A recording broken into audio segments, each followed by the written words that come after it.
Hey there, if you want to change currency on Busha, then this video is for you.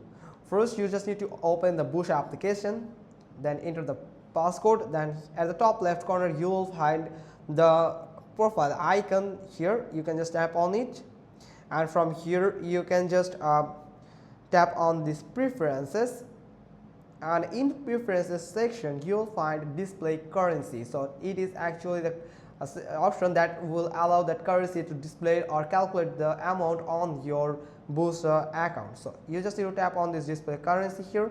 Now after tap on this currency, you can find a pop-up section where you can find three different currency that you can set as default. So USD, Angian, that's mean Nigerian, and KES. So I'm going to set it for USD and save changes. So I just change it to the Nigerian currency to the USD, that's mean US dollar.